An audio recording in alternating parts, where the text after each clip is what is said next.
Wait, which one? I'm on one if I really anybody's don't scared. know. I really just don't know. Did I just win? I could build that.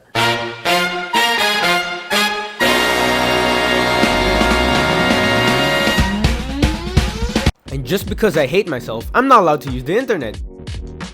Now you might be thinking, why don't you just buy it, you dumbass? But no, that's too easy, and it required something I don't have called money. So the goal is to have a player moving, some mini games, and a way to win. That's what Fall Guys is, isn't it?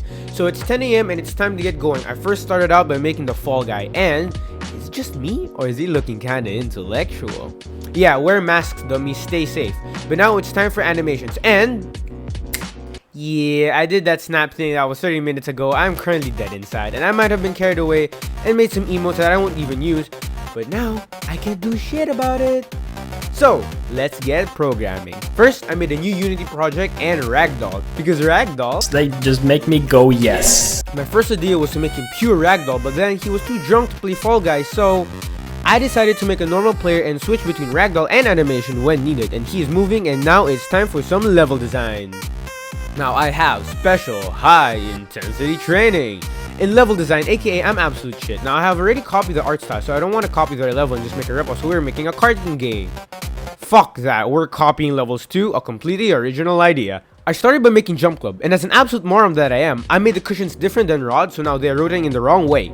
Shit. So I had an idea to use sin and cause for position and rotate towards the target, but my IQ is low as shit, and math is for nerds, so I just ended up using transform rotate around.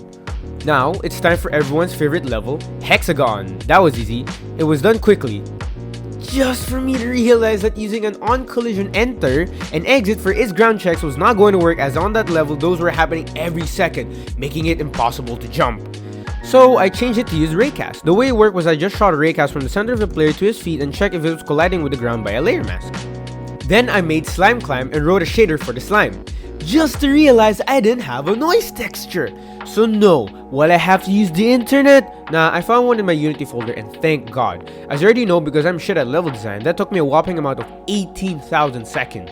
After that, I realized the player was using world relative movement, so no matter where I looked, he always went on X-axis for forward and so on. So I quickly fixed that with 3 lines of code, which took me 20 minutes to write. And here it is if it helps any of you. Now the level design was done and I had time. So it was time for character customization. I had a flexible color pick around, so I just yoinked that on the player's materials, and we had character customization. Now it was time for the UI, and turns out I also have super high intensity training in UI, but still it ended up looking quite decent. Ew, it's that light mode. Get out, you piece of shit. Yeah, dark mode, you come in, man, and now the UI is done, and the game is ready just for me to realize there is no windscreen. So was I done? Absolutely not, because the game was missing on a key component of Fall Guys.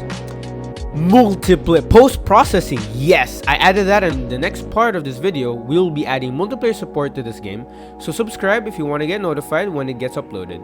And before that, watch some epic gameplay. Stay home and stay safe.